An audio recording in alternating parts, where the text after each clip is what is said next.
Right, so only a government so completely drunk on power and its own rhetoric could possibly call a paint-splattered protest a terror threat and expect the country to just nod along. Yet that's the corner Keir Starmer's administration has now painted itself into a corner over. Back in July, of course, Yvette Cooper, the then Home Secretary, jumped the shark and prescribed Palestine Action under the Terrorism Act, all to prove Labour's toughness on extremism. The snag that came out very shortly afterwards, though, was that every official body that mattered, the Joint Terrorism Analysis Centre specifically, said it did not recommend this course of action to Cooper. An example had to be made out of those championing Palestine by this most pro-Israel of UK governments, though, didn't it?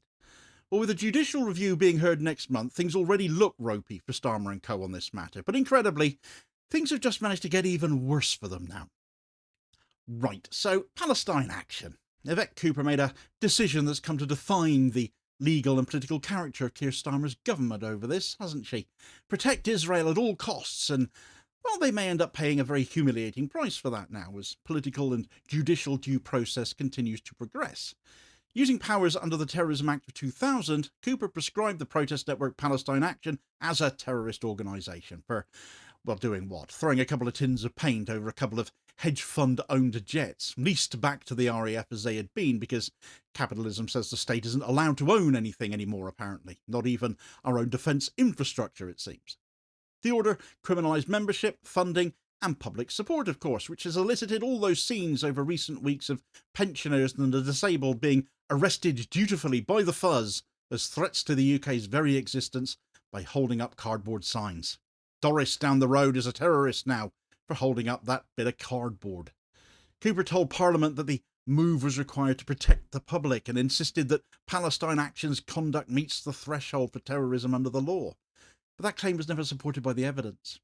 Palestine Action's record was public factory occupations and rooftop protests, paint throwing at arms manufacturers and blockades of transport sites. No one had ever been injured, no explosives or weapons were ever used, and the Crown Prosecution Service had never brought terrorism charges against any of its members. The group had been prosecuted for criminal damage, yes, trespass, yes, public order offences, yes, which they had committed by their direct action. No one's disputing those. But nothing more than that. Under the law, terrorism requires serious violence or risk to the public and intent to intimidate the population. None of those applied. We all know it. The government felt otherwise. Zionist leanings and Israel lobby donors surely having nothing to do with it at all, of course. So how did the government elected to restore integrity end up branding peaceful protest as terror then? Well, when Cooper made her announcement, Labour had been in office still less than a year. The country was still adjusting to a government promising professionalism after years of Conservative crisis management, but that promise of competence quickly merged with political caution and an authoritarian streak a mile wide. Cooper's prescription speech contained no new intelligence and no statement from the Joint Terrorism Analysis Centre, the body responsible for determining whether an organisation poses a terrorist threat. The decision, therefore, was baseless, all dressed up as law enforcement, but entirely political. And initially it worked, didn't it? The headlines were short, the framing decisive, yet within weeks, well, the story began to unwind, didn't it? Investigative reporting revealed that JTAC had reached the opposite conclusion to Cooper, that most of Palestine Action's activity amounted to criminality and not terrorism. It had also been described as novel and unprecedented. Officials warned ministers that using counter-terror powers to deal with property damage would set a dangerous precedent, and Cooper went ahead anyway. So by midsummer, the contradictions had all become a matter of record as well. If the statutory threshold was not met, the decision could not possibly survive judicial scrutiny, though we still wait, of course, for that to be tested, the review coming next month, so not much longer to wait. So the only explanation left for this was that it was indeed a political choice. Inside Whitehall, it was understood that the government wanted to look firm after months of criticism over Israel's genocide in Gaza. Palestine Action's protest targeted Elbit Systems UK, Israel's main arms supplier and a contractor to the MOD. Prescribing the group conveniently aligned Labour with Israel's security narrative and distanced it from a protest movement gaining sympathy in Britain's streets. And this is where the story thus far has ended for those of us who have been following it, hasn't it? But now there's more. You see, that political gain inference has gained factual weight now that Scotland has now entered the story. Documents that have just been released under Freedom of Information law by the National revealed that the minutes of the May 2025 meeting of the Scottish Counter-Terrorism Board, part of the UK-wide contest strategy.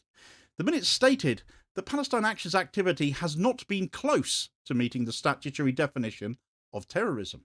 The meeting involved senior representatives of Police Scotland, the Scottish Government and national security agencies. This was therefore 6 weeks before Cooper signed the proscription order.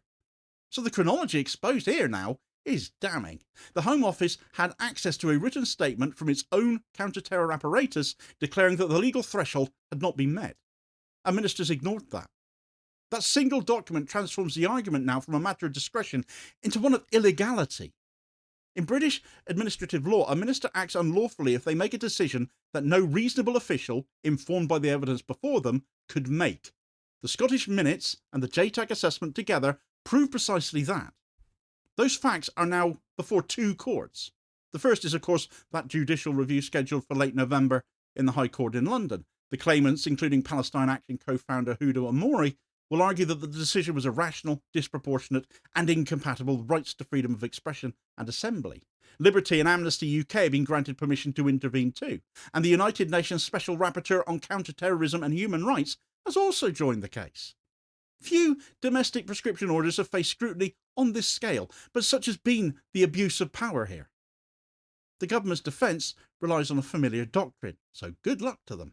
National security discretion. Ministers will claim that they had access to intelligence that cannot be disclosed. That's convenient. And that courts should defer to their judgment. But deference is built on good faith.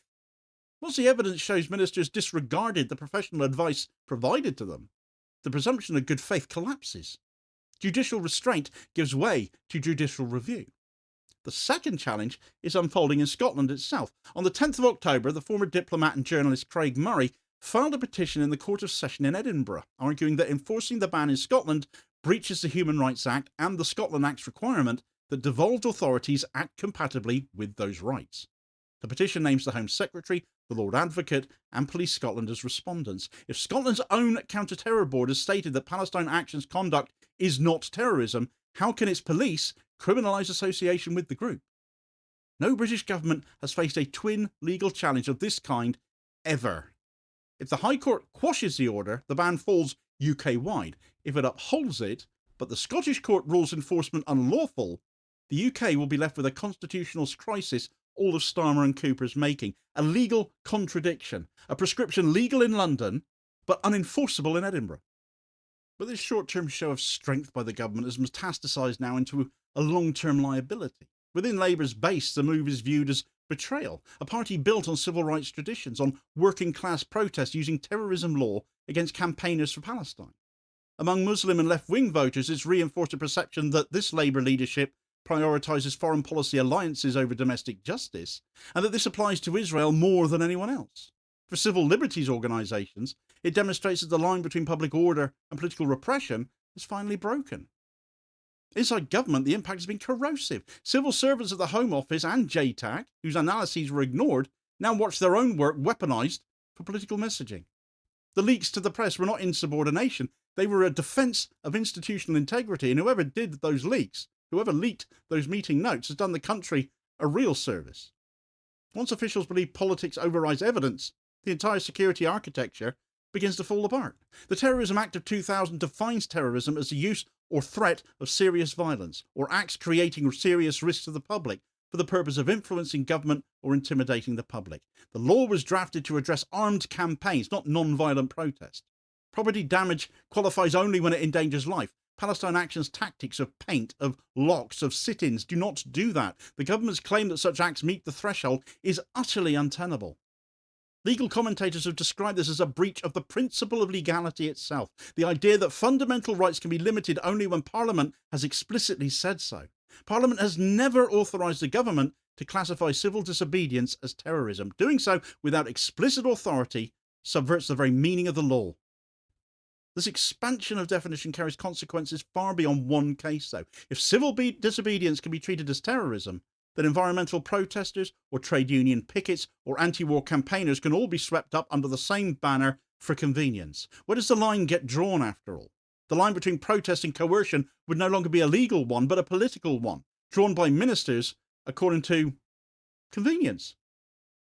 Scotland has now turned that into a concrete legal challenge. Under the Scotland Act, devolved authorities must act compatibly with convention rights. The Scottish Counter-Terrorism Board's May 2025 minutes show that local officials already handle Palestine Action as a public order issue. Once Westminster imposed a prescription, Police Scotland had to reclassify protest as criminal association. Murray's petition argues that this contradicts both human rights obligations and the principles of devolution. It also raises a question about sovereignty. If the UK government can force Scottish authorities to treat non-terror activity as terrorism, what remains of Scotland's ability to meet its own legal obligations? The case is therefore not just about one protest network, it's about whether devolution protects rights when national security gets invoked. The involvement of Liberty, of Amnesty, of the United Nations gives the dispute an international frame now.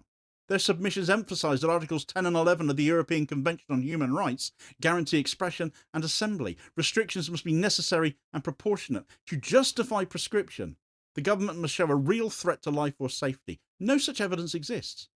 The ban very much appears to serve a political, not protective purpose, doesn't it? The UN Special Rapporteur has repeatedly warned against the misuse of counter-terror laws to silence activism concerning Israel and Palestine. For the UK, a country that long styled itself as a guardian of the rule of law, to appear in this context as the violator marks a massive reputational fall. Responsibility for this chain of events is clear, though. Cooper initiated the ban. Shabana Mahmood, succeeding her at the Home Office, has upheld it despite mounting contradictions. Starmer endorsed it, the former Director of Public Prosecutions no less. So the fall for him, if the High Court strikes this down, will be the furthest. None of the three have acknowledged that their own security services disputed the justification. Each is now tied to a decision that may be struck down by the courts. If the High Court finds the order irrational, the precedent will be historic. It would mark the first successful judicial quashing of a terrorism prescription on those grounds. It would also limit ministerial discretion for future cases, forcing transparency before bans are imposed, even if the government survives this, and they sure as hell don't deserve to. This could be Starmer's poll tax moment. The exposure of internal dissent has already damaged its credibility. For Labour, the moral cost is severe. The party that promised integrity has been caught manipulating the law it claimed to defend. That contradiction corrodes trust not only amongst activists, but within the institutions expected to enforce its policies, and for a party that is record-breakingly unpopular in the country already, led by the least popular Prime Minister in British history, we could be in uncharted territory as to where things lead to. This episode belongs to a longer trajectory, though, one that has defined Starmer's premiership, certainly. The convergence of national security and domestic control, though much of the setup predates him. The Prevent Programme, the 2023 Public Order Act, the policing of climate action movements have all stretched the definition of threat. The prescription of Palestine Action has pushed it to its limit. It demonstrates how easily anti-terror law can mutate into an instrument of political discipline. International parallels confirm the trend. In France, environmental campaigners have been described as eco-terrorists. In the United States, pipeline protesters faced domestic terror charges as well. Britain's decision sits within that framing now. Democratic states invoking security to manage dissent that they simply don't like. The danger is not that they will abolish protest overnight, but that they will render it legally meaningless and permissible only when completely ineffective. Every security measure protects someone's vested interest. In this case, the beneficiaries are blatantly obvious. Palestine Action's primary target was Elbit Systems UK, supplier of drone components to Israel and contractor to the Ministry of Defence. By treating opposition to that company as terrorism, the government effectively transformed corporate protection into counter-terror policy. The relationship between defence industry and government is no secret. The symbolism is in the legal form, a protest against war manufacture reframed as a threat to the nation. And of course, there's the cover story for Israel in all of this as well. Britain's history of protest is a history of overreaction. Suffragettes were imprisoned for property damage, miners were treated as public enemies, anti-apartheid activists were denounced as subversives. The pattern is consistent. Governments criminalise movements they later celebrate. The prescription of Palestine Action follows that pattern with one escalation: the use of terror law. Earlier crackdowns invoked public order. This one invokes national security. That shift marks a new stage in the evolution of repression. Quieter, more procedural, clothed in legality. As the judicial review's approach, though, the government's position looks unsustainable. The evidence against it is mounting, and it is documentary. It's not speculative. The JTAC's findings, the Scottish minutes, the parliamentary record all contradict the ministerial narrative. Judges cannot ignore a paper trail that shows advice rejected and definitions distorted. Even if ministers win on a technicality somewhere along the line, the political verdict is fixed. The story is simple and fatal to credibility. A government used terrorism powers against a protest group after its own experts said the group was not terrorist. No ruling can erase that sequence of events. If ministers can redefine terrorism once to criminalise protests, they can do it again against any movement that threatens their interests. This is the larger stake. The Palestine Action case is not an anomaly, it is a warning now about how easily democratic governments can transform protective law into punitive law. The precedent, if left unchallenged, would invite every future Home Secretary to conflate dissent with danger. So the question extends beyond party politics. It concerns the kind of state Britain is becoming, one that invokes legality while hollowing it out from within, one that treats protest as pathology, one that calls security what previous generations called control. The proscription of Palestine Action began as a gesture of authority and has ended as evidence of weakness. Everybody involved, JTAC, the Scottish Counter-Terrorism Board, and now the courts, has exposed its contradictions. What remains is a government that mistook appearance for integrity and now faces judgment for it. The hearings in London and Edinburgh will decide the legal future of the order, but the moral verdict is already in and has been for some time. A government that criminalises protest while defying its own experts has forfeited any claim to legality. The only question now is how much longer it can pretend the law is still on its side. The authoritarian streak is now being extended to our universities as well, and once again, Israel is at the heart of it, as Starmer has handed £1 million to a Zionist organisation in order to deliver anti-Semitism training on campuses across the country. Well, that's blowing up in the government's face as well now. Who exactly do this lot serve? Hardly seems to be the people who voted for them, does it?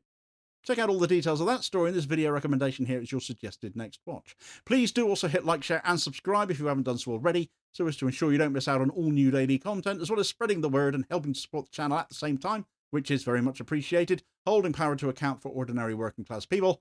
And I will hopefully catch you on the next vid. Cheers, folks.